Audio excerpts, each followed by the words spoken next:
Let's set the mood. Yes.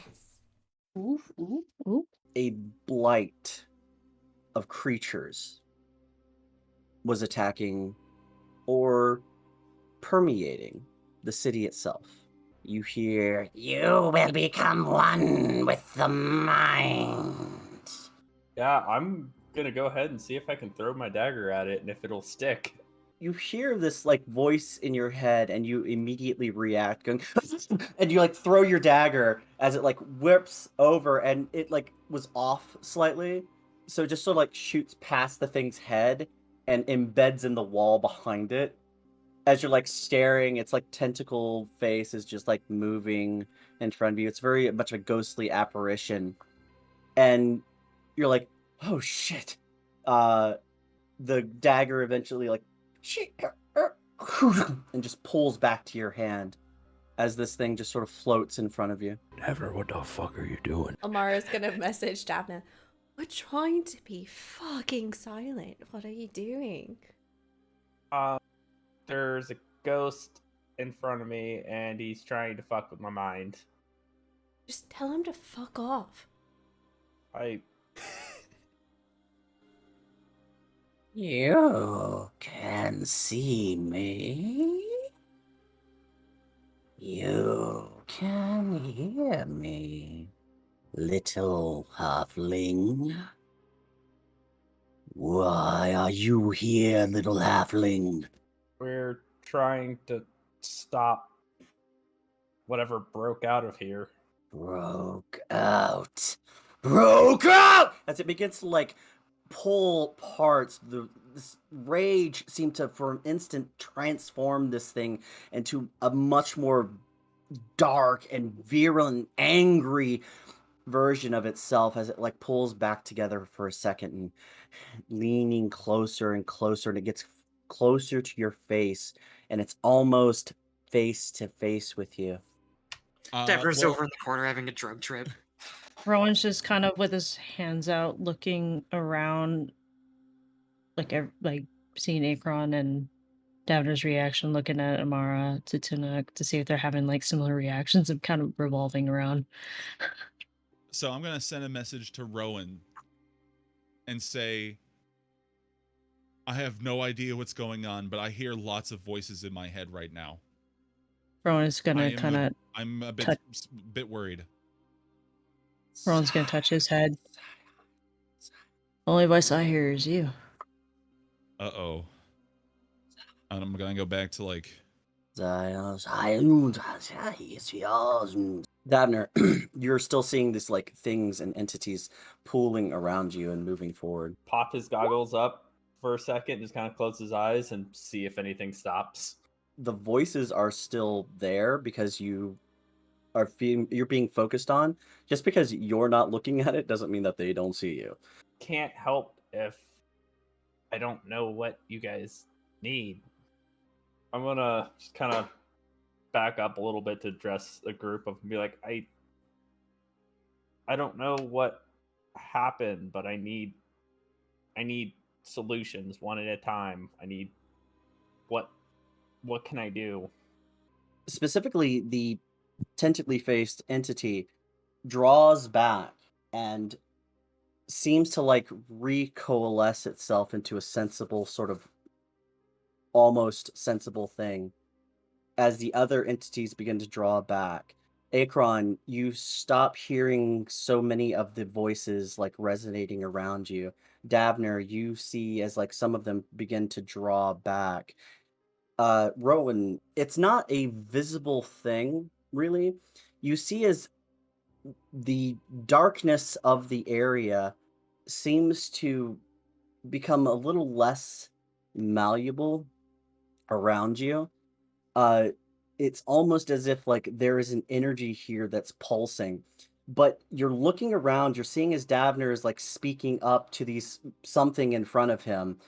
And you note that there are lights flickering here and there all around this room. To stop the Hydra. Yes, this thing We came here with the intent to help others. There is something most evil down here. If it is holding you a prisoner, we are here to help you as well. Rowan's gonna pull out his notebook and say, "In right, kind Uh, of sucks not to hear," and then holds it up to Tinuk, and then All right. brings it over to Amara. You've come to help. You've come to help the mind. You've come to help the mind. You've come to help the mind. Yes, we can do that. We can do that. I would like to focus on where I feel the most bones and see if there's a Okay. direction, like if I'm a creepy little compass. I was gonna say something, but I'm holding back because I processed it a couple of times, and it would be a phrasing context. I think I'm picking up what you're putting down. You sit back and you like start focusing around you, and you feel this energy all through the area around you, and it feels like being wrapped in a warm blanket for you. A warm blanket that's a little scratchy. It's a little weird. It's not really in tune with what you particularly enjoy. A little bit too hot, perhaps. It's But a wool blanket. it's a little uncomfortable. It doesn't feel quite right. But it's there. It's the warm, hot bath that you normally enjoy sitting in. And you feel undead energy pooling around specific spots. And you see as like you look over and there is a skull off to one side, and there's a few bones off to another side, and there are several different portions of various beings all around. Gonna open her bag, walk over to the skull and collect it. Go over to another bone, bend over Okay. and collect it. Okay. Mhm. She's gonna start picking up bones. Okay. I can't wait You for s- this skull-only golem she's making. I like to try to collect a full finger if I can, if there's like one. So you're gonna find the 3 individual bones of a person's finger. Mhm. If it's separated. Bro, I swear to fucking God, another nat 20. It's definitely decaying. There are a little bit of maggots on one side of it. And there is a ring on it. I'm gonna hold on to the ring and give her the finger, and then I'm gonna tap it and I point to my head for her to identify it later. And then I'm just gonna put it in like my pocket shirt. Amara, add one completely desiccated, rotten hand to your little inventory of bones. Just gonna grab it, blow off some of the maggots, and like, kinda. Ew, gross. Ink is gonna look around to everybody and sort of make this motion, and then Spider-Man onto a wall and start crawling on the ceiling. Okay. How many heads does it have? Is it just one, or It's just one small one here. then Ink is gonna get on the ceiling and start slowly crawling on the ceiling to get above it. If nobody else is coming down this hallway, then I'll drop on it and try and decapitate it. I'm gonna use just my scimitar for this, because I know the Shadow Blade makes noise when it ignites. Then I'm gonna make this next attack with my unarmed strikes. Then I'm gonna use my bonus action to Flurry of Blows. You drop down, first attack, and then you have a chance to surprise and you stab into it and you pull out you have your gloves up and you start punching. Boof, boof, boof. And after the first set of hits, you see it starts to wither slightly and then immediately begin to split. But then you're like, fuck! And you spend your key and you do 2 more like straight on hits to it, dealing just enough damage to kill it. Whew! Ink is just gonna. I need all of you to roll for initiative as you've just alerted this thing. Oh, fuck. Well, it was gonna happen eventually. Stealth is critical to this mission. Yeah, kidding. Still Snake. counts as stealth if Snake. there's nobody left alive. Okay, you slip up behind Rowan, and then you like place your hand on his shoulder, and you just, and both of you bamf back to behind Rowan. He's gonna turn and give Amara a hug, Mhm. and in that hug, he's gonna do a second wind. I'll go at it, and I'm just gonna do the standard array. Standard array. Yeah, where I'm just gonna hit it 3 times. They're trying to like slam into you, and you're just like blocking all of it as you do. Just standing there like this, not even moving, and they're all just attacking around. Yeah, they're just like attacking around you. You're just like, It's just getting deflected off your massive pickaxe. pretty much. Ink Eyes just punched and slammed into it, and like it looked hurt. And you like hit it with the energy, and it just and it explodes in front of him. Ink Eyes is like covered in gore. You feel a mind begin to overlay and overlap your own. Oh no. As you hear, now that you fall, I'll help you. As you gain the stats of a Mind Flayer. This was a blessing in disguise because now she's a Super Saiyan. Mind flayers are fucking awesome. Amara, you stand there looking, and you see through new eyes almost. You feel new power flowing through you, a strength, and echoes of memories that seem to filter back. You're standing in the ship again.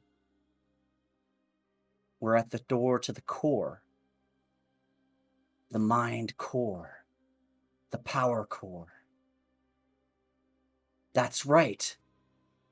Something was breaking out. We sealed it. Rowan's gonna go up to Amara. He's gonna be like, hey, are you okay? And like, even though he's kind of hoping to hear Amara somewhere in there, or a response from Amara. As she You good, says, it's with me, there's an overlay of another voice speaking alongside of her. You good to go again? Ready to fight? Yeah, good to go. Rowan's just gonna be really concerned. All right. The many voices. And this is all in y'all's head, as she is projecting telepathically into all of your minds. We can Battle, deal with these and consequences Rowan's later. gonna- We got killing to do. Amara, you hear, it has consumed and subsumed the core. We must get it out. We must let it die. You must kill it. Kill it. Kill it.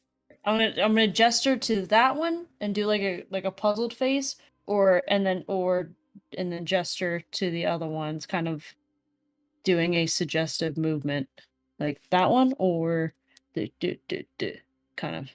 You see, it's like there are multiple orbs around this place that seem to be firing energy directly into the center portion and into this large crystalline structure that these tentacles or large sections of creature seem to just be wrapping around it. Looking at the dimensions here, probably could not completely encompass this. Ink is gonna look into the room at those orbs and just turn to Amara / the Mind Flayer and shrug. You hear a voice seem to take control of the psychic link for a second while you're puzzling through the power you have now. And Ink Eyes, you hear in your mind, energy conduits. It is intended to channel the power of the core, the essence, into the main vessel. It turns its head back and releases a sound, but as you are all still deaf, you hear nothing. Rage. The room, this whoop, just so he can take the potion. So for the next 4 hours, Rowan will be twice his size, or you have some level of protection against getting directly attacked, and you're casting the Mind Flayer's Wall of Force. I guess I won't be able to reach the shoulder. I'm gonna be like, You're gonna jump on up the and thigh. slap him on the ass and like, yeah, good job. Hell yeah! Don't get him, champ. Yeah. Good game. Good game. Good game. Whole game of slap ass. You know, just for lulz, since I had 2 of those potions of growth, Davner's gonna drink one as well. Okay, Davner will become a normal-sized individual. Oh my Holy god. shit, Davner's Holy on shit, my He's eye gonna level. be he's gonna be I'm- Rowan's height. Everybody is silently freaking out at Davner becoming a regular-sized human being. After Image zoom over to one of these orbs and start beating the shit out of it. Here, I'm gonna come up to this guy here. Okay. Yep. So I am going to make my standard triple strike. Throw his dagger at it. Lasers come shooting out of these orbs that are attached to everything. They're like, and they start shooting around the room. And then Davner, boom, you get nailed by one. You're watching for a second, and you're looking around, and then suddenly Davner disappears. You find yourself standing in a ruined city. Looking up and around you, you see the remnants of armor and what look like blue encrusted zombies. I'm gonna use a firebolt, the stock that the orb is attached to. Including me or no? No, you are not here. You are Perfect. staring around the plain of Ravnica as was you gonna say. stand there. I'm home. You see as Oh, like you've hit this like pylon that's holding this orb up in the air, and you see as energy begins to boop, boop, boop, boop, boop, boop, boop, boop, boop, boop, boop, and you get hit with a bolt of energy. And in this moment, Davner, you find yourself back in the middle of all of this shit. You're like staring around. You're like, what the fuck? We're gonna have to keep swapping things. And Not Akron, you are now sitting on. You look familiar? As a tiefling man speaks to you. Looks awfully familiar to you. Welcome to the plains of Elysium. As you stare your father in the face. Do lightning from, if I move forward 30 feet, can I do lightning from one pull-up to the other? You step to the side and you're laying up the 2 shots, and you hear in your mind, yes, take out the conduits. We must take out the conduits. We must take out the conduits. As power flows down your arm, across and out of your fingertips, slamming across this thing, shooting through the 2 pylons, and 2 of these pylons break. You see as there's fluctuations of power all through the room itself, and the energy or the glow from the crystal turns from pink to crimson red. It is weakened. Take it. Take it now. Take it now. Take its power. Take it unto you. Take its power. Okay. She's gonna drop the wall of force. It is notable at this moment, there is a pulsing of energy that enters the room, and everyone returns to the area as the weakening power of the Hydra seems to just be fading as it grows smaller and smaller. It is now Tunuk's turn. As you, Tunuk, are standing there, the wall of force has been dispelled. You have an open area to move through. Oh yeah. I mean, he didn't even notice. He still probably doesn't see Dabner. Rip He and just saw. tear. Yeah, Rip that's all. and tear. That's it. He's got a very one-track mind right now. So I'm gonna lay in. See me running at it, just like, and it go to just swallow me, and I'm gonna just run straight on through. Like every one of those hits was all on the inside. Like I just ran through. Just thrashing on the Oh, you inside. need that Nice. spell? Nice. You Here, just like you need start that heart? running Yeah. through it, and you just like, It's a fire sale on organs. and you just rip and tear and pull it apart. As in the last instance, in the last moment, you hear